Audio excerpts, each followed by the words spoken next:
Marwan, on ne sait pas quelle est sa position et probablement on va faire vite pour ne pas le perdre. Le premier invité, Abdoulaye Oumousso, responsable de la communication du FNDC, est déjà en ligne. On refait le monde, l'invité. Monsieur Abdoulaye Oumousso, bonsoir. Bonsoir bonsoir à vos auditeurs. Bien, la première question, est-ce que vous avez eu la possibilité d'être sur le terrain aujourd'hui donc pour procéder à cette marche pacifique? Et derrière, quel est le bilan que vous dressez déjà? Je pense que vous constatez déjà que je suis sur le terrain, vous entendez. Vous dites que je suis sur le terrain, sinon vous n'aurez pas dû entendre ce qui est en train de se passer. Vous attendez les bruits des fusils. Ce qui est évident, vous avez envoyé des reporters sur le terrain, vous avez fait autant de commentaires que je ne peux pas revenir là-dessus. Vous savez déjà que dans la mi-journée, vous m'avez eu au téléphone également, on était sur le terrain, on essayait de vous expliquer que la ville est complètement paralysée et je vous révélais que on était en train de remonter des informations que les forces de défense et de sécurité étaient en train d'aller dans les quartiers pour provoquer les gens. Vous avez vous-même témoigné tout à l'heure que la rue était déserte, les magasins étaient fermés, les marchés étaient vides, la circulation quasi inexistante. Et vous remarquerez que les populations ont décidé de montrer une autre forme de protestation vis-à-vis à un État répressif qui avait déployé toute une armada de sécurité dans la rue. Malheureusement, n'étant pas satisfait, vous avez compris qu'ils ont déployé les forces de défense dans les quartiers pour aller provoquer les gens. Et pour confirmer tout cela, vous avez vu ce qui s'est passé dans cet après-midi.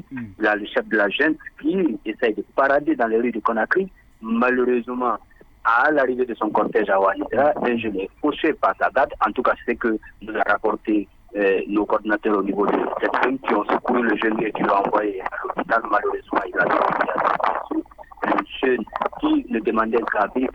Et aujourd'hui, par la faute d'une junte militaire qui s'obstine dans une arrogance incroyable et qui se lance désormais dans un défi et qui pense que face à une population qui, à la réponse des baïonnettes, apporte le silence de l'argument, on est en train de vouloir terroriser pour pouvoir faire peur. Je pense qu'on essaie évidemment de, une fois de plus, motiver les citoyens pour leur dire que nous sommes en train de vivre sous une jungle, il va falloir que nous résistons pour que nous sortions de ce que nous sommes en train de vivre ces derniers temps. Et malheureusement, ces 3 dernières années, c'est ce qu'on nous a servi. Aujourd'hui, on nous sert pire. Alors, monsieur Abdoulaye Oumou, est-ce que depuis que vous avez planifié les manifestations d'aujourd'hui, d'abord, vous n'avez pas parlé de l'intérieur sur votre bilan sommaire tout à l'heure. Et depuis que vous avez commencé la journée d'aujourd'hui, est-ce que vous avez été contacté par une quelconque autorité ou un quelconque acteur pour calmer les ardeurs, pour vous donner des gages que tout va rentrer dans l'ordre entre vous et les autorités? Je pense plutôt que les gens sont dans une position de défiance. Parce que ce que vous attendez en fond sonore, là, ce n'est pas sous ces baïonnettes-là qu'on peut négocier. Vous comprendrez avec moi que le médiateur de la CEDEAO a été annoncé à Conakry aujourd'hui. Il faut se poser la question pourquoi il n'est pas venu aujourd'hui. Et selon vous, pourquoi il n'est pas venu? Et selon vous, pourquoi il n'est pas venu? Laissez-moi finir, vous allez comprendre. D'accord. Et vous comprendrez également que la semaine dernière, il était annoncé et il n'est pas venu. Et vous comprendrez que le président de la CEDEAO nous a demandé une trêve d'une semaine. On l'a fait, on en a ajouté même une autre. Et malheureusement, les autorités de la transition se bunkérisent et cagoulent toutes les actions qu'ils sont en train de faire. Et c'est plus tard que hier que nous avons tous, avec vous, vu ce communiqué du médiateur de la CEDEAO annonçant sa venue la semaine prochaine. Donc ça veut dire tout. Ça veut dire tout.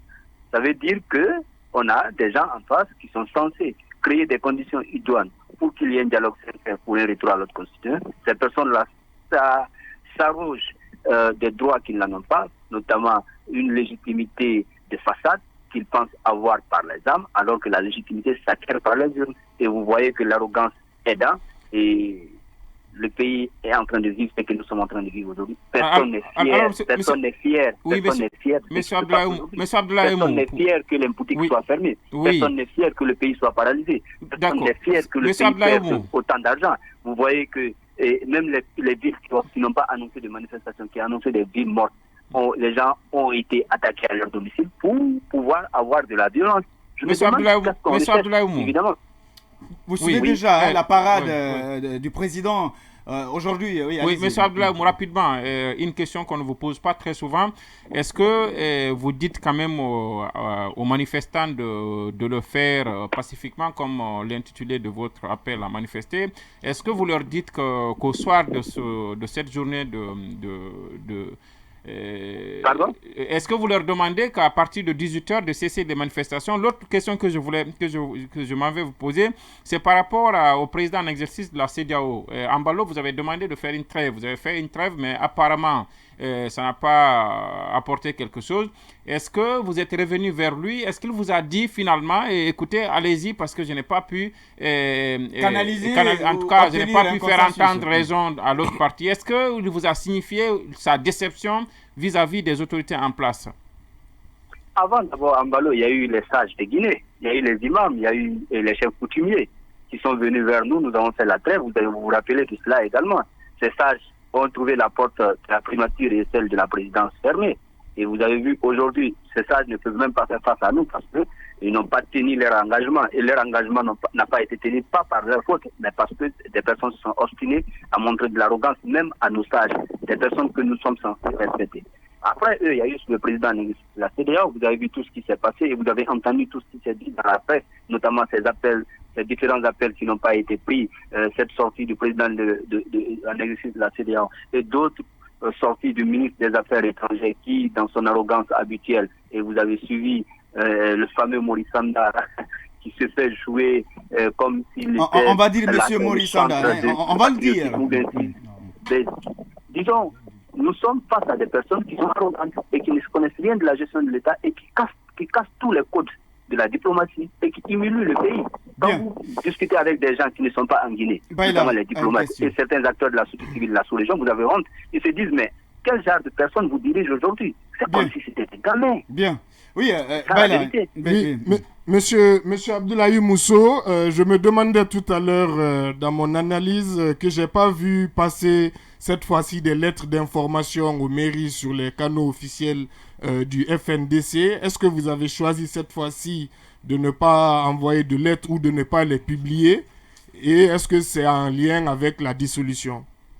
Peut-être que parce que vous avez assez de flux d'infos, c'est pourquoi vous n'avez pas vu. Sinon, beaucoup de mairies ici, comme à l'intérieur du pays, n'ont pas accepté les lettres d'information. La presse en a relayé suffisamment. Non, je parle pour Conakry, par exemple, et je parle des... J'ai dit beaucoup de mairies ici. Les mairies ici et ceux de l'intérieur.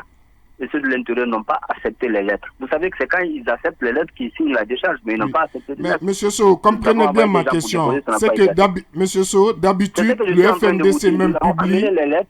Les lettres n'ont pas été envoyées. Accepté. Et d'habitude, c'est les décharges des lettres que vous voyez que nous publions. On n'a pas eu de décharge à publier. Alors, c'est le problème. D'accord. Alors, votre question est répondue ou bien elle n'est pas alors, répondue à votre quelle est la prochaine étape? Est-ce que déjà à 18h aujourd'hui, la manifestation doit être interrompue pour attendre une autre date ou c'est vraiment une manifestation continue? Bon, nous sommes en train de faire le tour pour faire le bilan et voir la marche à suivre. Pour le moment, je suis sur le terrain. On verra ce qu'il y a lieu de faire aujourd'hui, demain et après-demain. Parce que ce qui ressort de ce qui vient de se passer, ça veut dire qu'il y a une arrogance vraiment de la junte.